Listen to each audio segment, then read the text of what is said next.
l'union sacrée. Tout ce que nous apprenons là, c'est de la machination, c'est du bouticage pur et simple. C'est du bouticage pur et simple. Et c'est pourquoi vous voyez d'autres personnes agir autrement. Et tout celui qui va dire le contraire de ça est considéré comme un diable. Vous avez parlé de la communauté. Il faut faire très attention avec la communauté légale. La communauté légale est disciplinée, est organisée et elle a toujours été caractérisée par la solidarité. Une solidarité qui passe par le respect mutuel. Moi, là, je vous parle. Au niveau provincial, la première institution politique provinciale, c'est l'Assemblée provinciale. Si aujourd'hui, la communauté légale peut être représentée par l'un de ses fils au niveau de l'Assemblée provinciale, je crois que ça sera un sujet de fierté et de gloire. Et rien n'empêche à ce qu'au niveau de l'exécutif provincial, qu'un autre fils légale soit là-bas. Nous avons eu des jurisprudences dans cette province, du temps où l'honorable Kindanda a été d'abord élu président du bureau définitif, et par la suite, c'est l'honorable Didi Manara qui a été élu aussi gouverneur de province. Et ils ont travaillé ensemble pendant autant d'années, cela n'a pas posé problème. Donc, être au niveau de l'Assemblée provinciale, président de cette institution, ne va pas empêcher à ce que, s'il y aurait d'autres fils, ou un autre fils légal qui occuperait le poste du gouverneur. Mais moi, je vous confirme en tant que secrétaire exécutif provincial de l'Union sacrée que la candidature de l'Union sacrée qui doit être portée par tous les membres de l'Union sacrée n'existe pas.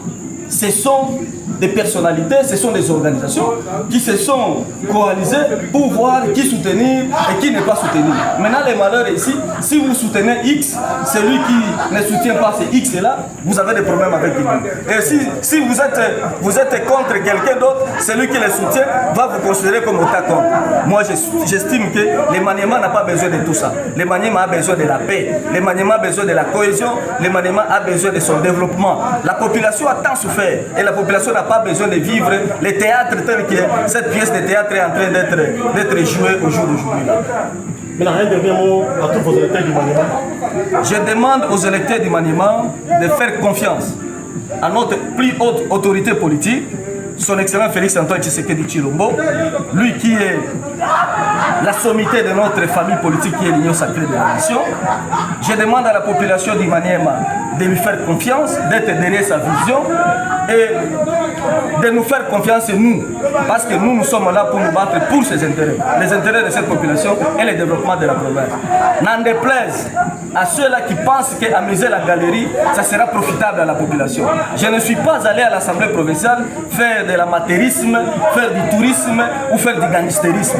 Je suis allé là-bas défendre les intérêts de la population qui m'a mandaté et réfléchir comment notre province peut se développer un jour avec des animateurs responsables, avec des animateurs qui maîtrisent la province et ses problèmes, avec des animateurs capables d'apporter des solutions aux problèmes qui gangrènent la province. Au lieu de nous traîner dans la boue, au lieu de nous traîner dans la guerre des intérêts individuels ou individualistes. Parce qu'il y a de ceux-là qui considèrent que leurs intérêts doivent supplanter les intérêts de la population. Ça, on ne va pas laisser passer, étant donné que la vérité est têtue et que tous nous sommes de la même famille politique.